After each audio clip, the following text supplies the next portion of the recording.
A paz do nosso Senhor Jesus Cristo, eu sou Veridiana Costa e estamos aqui hoje para mais um dia de leitura. Senhor Deus e Pai, glorificado e exaltado é o teu santo nome. Muito obrigada, Pai, por mais um dia de vida. Agradeço por sua bênção e por sua proteção. Muito obrigada, Senhor, pelos teus livramentos, Pai. Por favor, nos abençoe nesta leitura. Que cada palavra sua, Senhor, seja ensinamento em nossas mentes e em nossos corações. Nos inspire e nos direcione sempre a Ti, em nome de Jesus. Você que está chegando agora, seja bem-vindo, seja bem-vinda. Aqui é um canal para leitura bíblica, não prego religião, tá? Não prego placa de igreja. Aqui é somente a palavra do Senhor, é somente o que Ele nos diz. Estamos na segunda leitura bíblica, essa de sequência cronológica, e estamos agora no primeiro livro de Samuel. Estamos falando sobre Davi. Davi já foi ungido como rei pelo Senhor. Davi já conquistou a Golias, né, os filisteus, ele derrubou Golias no capítulo anterior, e hoje a gente vai ver a partir do capítulo 18. Essa já é a terceira filmagem que eu estou fazendo aqui, Deus abençoe que essa conclua, pelo menos um capítulo aqui para a gente finalizar, e a partir de então eu vou, uma vez ou outra, né, que eu fiquei uns dias afastada aí, uma vez ou outra que eu vou gravar os vídeos, não serão todos os dias, tá, gente? A gente vai ver a amizade de Jonatas, filho de Saul, com Davi, no capítulo 18. E sucedeu que, acabando ele de falar com Saul, a alma de Jonatas se ligou com a alma de Davi, e Jonatas o amou como a sua própria alma. E Saul, naquele dia, o tomou e não lhe permitiu que voltasse para a casa de teu pai. E Jonatas e Davi fizeram aliança, porque Jonatas o amava como a sua própria alma. E Jonatas se despojou da capa que trazia sobre si e a deu a Davi, como também as suas vestes, até a sua espada, o seu arco e o seu cinto. E saía Davi aonde quer que Saul o enviasse, e conduzia-se com prudência. E Saul o pôs sobre os homens de guerra, e era aceito aos olhos de todo o povo, e até aos olhos dos servos de Saul. Sucedeu, porém, que vindo eles, quando Davi voltava de ferir os filisteus, as mulheres de todas as cidades de Israel saíram ao encontro do rei Saul, cantando e dançando, com adufes, com alegria e com instrumentos de música. E as mulheres dançando e cantando se respondiam umas às outras, dizendo: Saul feriu os seus milhares, porém Davi os seus 10 milhares. Então Saul se indignou muito, e aquela palavra pareceu mal aos seus olhos, e disse: 10 milhares deram a Davi, e a mim somente milhares? Na verdade, que falta, senão só o reino? E desde aquele dia em diante, Saul tinha Davi em suspeita. E aconteceu no outro dia que o mau espírito da parte de Deus se apoderou de Saul e profetizava no meio da casa. E Davi tocava a harpa com a sua mão, como nos outros dias. Saul, porém, tinha na mão uma lança. E Saul atirou com a lança, dizendo: Encravarei a Davi na parede. Porém, Davi se desviou dele por 2 vezes. E temia Saul a Davi, porque o Senhor era com ele e se tinha retirado de Saul. Por isso Saul o desviou de si e o pôs sobre chefe de 1000. E saía e entrava diante do povo. E Davi se conduzia com prudência em todos os seus caminhos, e o Senhor era com ele. Vendo então que tão prudentemente se conduzia, tinha receio dele. Porém todo Israel e Judá amava Davi, porquanto saía e entrava diante deles. Por isso Saul disse a Davi: Eis que Meerabe, minha filha mais velha, te darei por mulher. Sê-me somente filho valoroso e guerrei as guerras do Senhor. Porque Saul dizia consigo: Não seja contra ele a minha mão, mas sim a dos filisteus. Lembrando que a palavra de Deus diz: Ai daquele que mexer com um dos meus ungidos, né? E Davi era um ungido do Senhor. Então Saul também tinha sido ungido pelo Senhor, mas como Saul não seguiu as ordens do Senhor, então o Senhor se retirou da presença de Saul e colocou um espírito imundo ali, né? Permitiu que o espírito imundo o atormentasse. E Davi também era ungido pelo Senhor. Então Saul sabia que se ele ferisse a Davi de qualquer forma que fosse, a penitência, né, vamos dizer assim, seria enorme. porque seria contra um ungido do Senhor. Então, na mente dele, o que ele pensou? Coloco ele como meu genro, coloco ele como chefe dos exércitos, assim, quando ele for combater contra os filisteus, lá ele morre e assim minha mão estará limpa, né? Aí no versículo 18, mas Davi disse a Saul, quem sou eu e qual é a minha vida e a família de meu pai em Israel para vir a ser genro do rei? Sucedeu, porém, que ao tempo que Merabe, filha de Saul, devia ser dada a Davi, ela foi dada por mulher a Adriel, meolatita. Mas Mical, a sua outra filha, amava Davi, o que, sendo anunciado a Saul, pareceu isso bom aos seus olhos. E Saul disse, eu lhe a darei para que lhe sirva de laço e para que a mão dos filisteus venha a ser contra ele. Pelo que Saul disse a Davi, com a outra serás hoje meu genro. E Saul deu ordem aos seus servos, falai em segredo a Davi, dizendo, eis que o rei te está muito afeiçoado, e todos os seus servos te amam. Agora, pois, consente em ser genro do rei. E os servos de Saul falaram todas essas palavras aos ouvidos de Davi.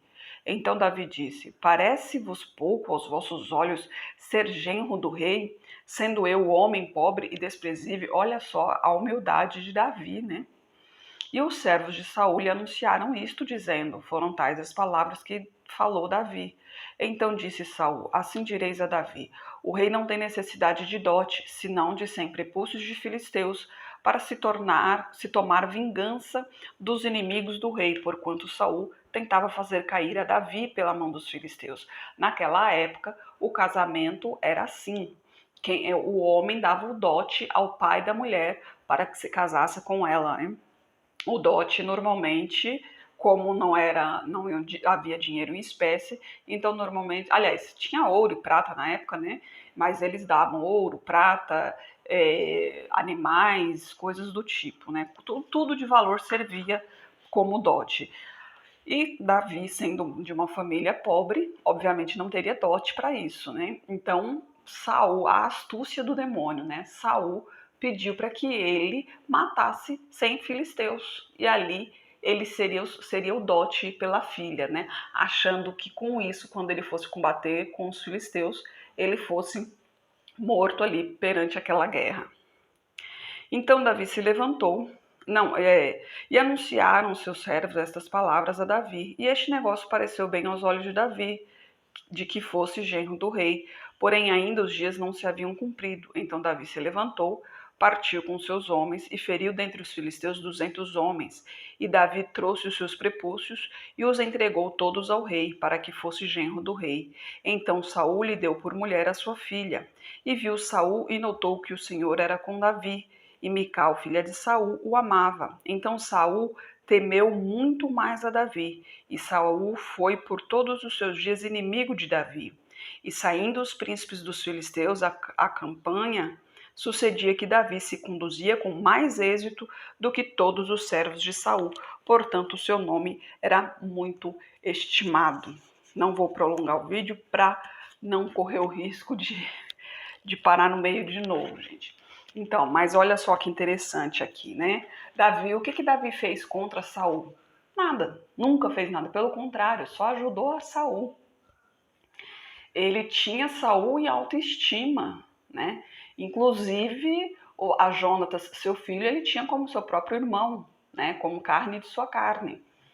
E ele era quem conseguia acalmar o demônio que habitava em Saul. Mas o que acontece? Onde tem luz, as trevas querem apagar. E era exatamente o que estava acontecendo com Davi naquele momento. Né? Saul, as trevas ali, queria derrubar Davi, porque Davi era com o Senhor, Davi era com Deus, era guiado por Deus, era protegido por Deus. Que isso nos sirva também de lição. Então, a gente tem luta, a gente tem peleja, a gente passa por tribulações, mas quem anda nos caminhos do Senhor, esse está protegido pelo Senhor, né? Nós temos a promessa do Senhor e Deus não é homem para não cumprir a sua promessa, né? Pelo contrário, Ele confirma cada vez mais a sua promessa. Então sempre se mantenha firme no caminho do Senhor, não permita que se afaste dele. Lembre-se que Deus está sempre com as mãos estendidas para quem o conheça, para quem o chame. Então, se você ainda não conhece a Deus, dê a oportunidade para si mesmo, dê a oportunidade para si mesma, porque Deus te ama e Ele te ama tanto que Ele deu o seu único filho para te salvar, para que hoje você tivesse a oportunidade de libertação. Então entregue sua vida ao Senhor. Ah, e como eu faço isso? Simples, chama por Jesus Cristo. Jesus Cristo, quero te conhecer. Eu entrego minha vida em suas mãos, me guie. Eu entrego minha vida nas mãos do Senhor Deus, para que Ele faça da minha vida o que for melhor, o que mais lhe agradar. E Deus com certeza te ouvirá, porque Deus está sempre de ouvidos abertos para ouvir o clamor do seu povo. Olha os exemplos que vimos nos capítulos anteriores aí, nos livros anteriores, né? Na época do Egito mesmo, quanta gente murmurava, mas Deus dizia: vocês vão fazer isso, vocês vão se afastar de mim, mas quando vocês clamarem a mim, estarei de ouvidos abertos, né? Clamarão por mim e voltarei e ajudarei a vocês, abençoarei a vocês. E Ele está onde Ele sempre esteve, Ele nunca saiu dali. Nós é que nos afastamos da presença do Senhor. E cada geração que passa se afasta mais e mais da presença do Senhor. Então, lembre-se que muitos serão chamados, mas poucos os escolhidos. Então, que seja você um desses escolhidos, para que possa viver eternamente ali ao lado do Senhor, vivendo só de bênção, vivendo só de gratidão, vivendo só de adoração, né? Não ter mais esse sofrimento, essa loucura toda que temos aqui nesse mundo. Senhor Deus e Pai, glorificado e exaltado és o teu santo nome. Pai, muito obrigada por tua palavra, Senhor, obrigada por tua mensagem, Pai. Que esta pessoa que está me ouvindo agora, Senhor, que ela sinta a tua presença, Pai, que ela sinta o seu manifestar na vida dela, Senhor. Purifique-a de tudo que não lhe pertence, Pai. Toque em sua vida, toque em seu coração, toque em sua vida emocional, toque em sua vida profissional, Pai. Toque em seu psicológico, em nome de Jesus, Senhor. E eu repreendo agora, neste momento, esses demônios de depressão, de ansiedade, de síndrome do pânico. Ordeno que saia agora da vida dessa pessoa, Pai. Esse demônio querendo tirar a vida dela, que caia por terra em nome de Jesus, Senhor. Eu entrego a vida dela em tuas mãos, Pai, em nome de Jesus. Peço a Ti por toda a minha parentela, por toda a parentela de meu esposo. Derrama a Tua unção sobre cada um deles, Pai. Manifeste o Teu poder na vida de cada um e traga todos para o seu caminho. Peço a Ti pelos nossos governantes, pelas nossas autoridades, que os Teus anjos estejam guiando cada um deles de acordo à Tua vontade, Pai. Peço a Ti pelos Teus filhos, por favor, nos capacite cada vez mais para proclamarmos o Teu Evangelho. É o que eu oro em nome de Jesus. Amém. Que Jesus Cristo esteja em seu coração e que Deus abençoe.